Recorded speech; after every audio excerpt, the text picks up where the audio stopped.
এতিয়া মই আপোনালোকক কলৈ লৈ যাম জানে, মোৰ এটা লাইব্ৰেৰী আছে অকণমান সৰু, এই লাইব্ৰেৰীটোলৈ আনিছোঁ। এইটো মোৰ হ'ল একদম সৰু অকণমানিকা লাইব্ৰেৰী। এইটো এয়া দেখিছেনে, ইয়াতে মই পঢ়ি ভালপোৱা কিতাপবিলাক ইয়াতে মই সামৰি কৰি ৰাখি থৈছোঁ। আৰু বেলেগতো আছে মোৰ কিতাপ পত্ৰ। এয়া ধৰক, এয়া দেখিছে নহয়, এইখন হ'ল মোৰ মহাত্মা গান্ধীৰ আত্মজীৱনীখন, মোৰ সত্যৰ অন্বেষণ, কায়াকল্প, তাৰপিছত অভিযাত্ৰী, সপোনৰ ওডেচি, তাৰপিছত আৰু মাইজান হ'ল এখন মোৰ নিজা কিতাপ, আৰু 18 পুৰাণ, মাকাম, ঠিক তেনেকৈ আৰু মই কিছুমান কিতাপ মানে সংগ্ৰহ কৰোঁ। সৰুৰ পৰাই মই আচলতে কিতাপ অলপকৈ কিনি থাকোঁ। দুই এখনকৈ আৰু খুব বেছিকৈ কিনিব নোৱাৰোঁ, কিন্তু দুই এখনকৈ মই কিনি থাকোঁ। আৰু এনেদৰে মই মোৰ সৰু লাইব্ৰেৰীটো বনাইছোঁ। হয়তো নাজানো লাইব্ৰেৰীটো মোৰ অবিহনে চলে নচলে একো নাজানো, তথাপি মানে বনাই থৈছোঁ।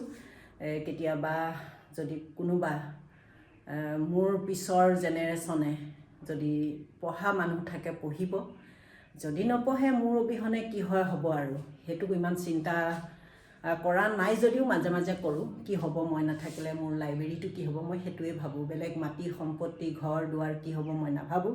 মই এটা কথা ভাবোঁ, মই নাথাকিলে মোৰ লাইব্ৰেৰীটো কি হ'ব সেইটো ভাবোঁ। কাৰণ ল'ৰা ছোৱালী ইংলিছ মিডিয়ামত পঢ়া, গতিকে অসমীয়া মিডিয়ামৰ কিতাপ পত্ৰ সিহঁতে মানে পঢ়িব নাজানে। সেইটোৱে হ'ল মোৰ ডাঙৰ দুখ এটা মনত, কাৰণ মই নিজেও 3খনকৈ কিতাপ লিখিলোঁ, আৰু ল'ৰা ছোৱালীয়ে পঢ়িব নাজানে সেয়া কিতাপ। আৰু ধৰক আজিকালি অৱশ্যে কিতাপ পঢ়া হেৰিটো অলপ কমিছেই, সামাজিক মাধ্যমটো যিমানেই বেছি হৈছে সিমানেই কিতাপ পঢ়া মানে যিটো ৰাপ মানুহৰ, সেই ৰাপটো কমি গৈছে। গতিকে কিছু ক্ষেত্ৰত সমস্যা হয়, নোহোৱা নহয়।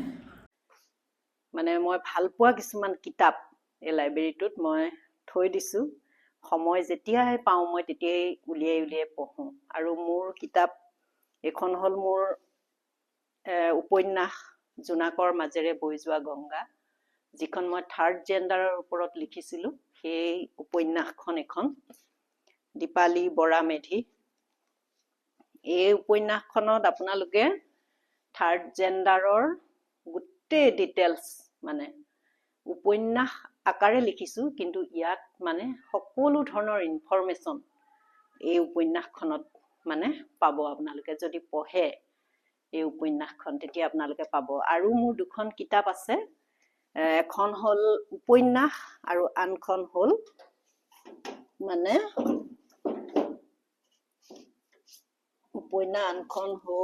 এইখন হ'ল মোৰ মানে এইখনো এখন উপন্যাস।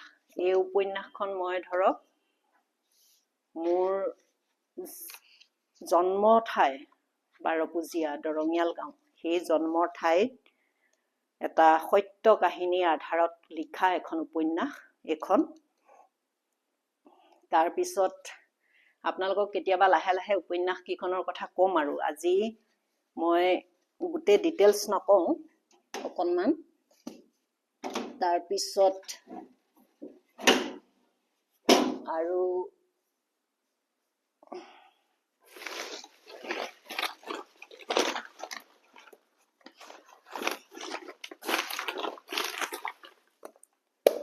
আৰু এইখন হ'ল মোৰ গল্প সংকলন। মই প্ৰথম এইখন গল্প সংকলন মই লিখিছিলোঁ প্ৰথম। তাৰপিছত মই উপন্যাস 2খন লিখিছোঁ। এই যিখন গল্প সংকলন মাইজান নামৰ এখন যিখন গল্প সংকলন, এই গল্প সংকলনখন আপোনালোকে গোটেই অসমৰ যিবিলাক ডিষ্ট্ৰিক্ট লাইব্ৰেৰী আছে, সকলো ডিষ্ট্ৰিক্ট লাইব্ৰেৰীতে এই গল্প সংকলনখন পাব। বেছি গল্প নাই, মাত্ৰ 6টা গল্প আছে, কিন্তু গল্পকেইটা অকণমান দীঘল। আৰু মোৰ সৃষ্টি এতিয়ালৈকে ওলোৱা এইকেইখনেই, আৰু কৰি আছোঁ লাহে লাহে। মানে এইবিলাক কাম ইমান খৰখেদাকৈ কৰা যিহেতু বস্তু নহয়, গতিকে লাহে লাহে কৰি আছোঁ। আৰু লাহে লাহে পঢ়া শুনা কৰি থাকোঁ, অলপ টেবুলত বহি সময় পালে আপোনালোকক এই বিষয়ে জনাই যাম।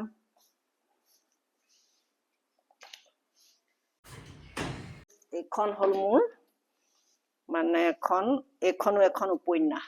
এই উপন্যাসখন মই ধৰক মোৰ জন্ম ঠাই বাৰপুজীয়া দৰঙিয়াল গাঁও, সেই জন্মৰ ঠাইত এটা সত্য কাহিনীৰ আধাৰত লিখা এখন উপন্যাস এইখন।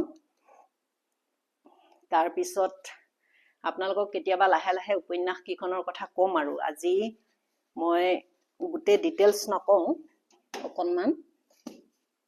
তাৰপিছত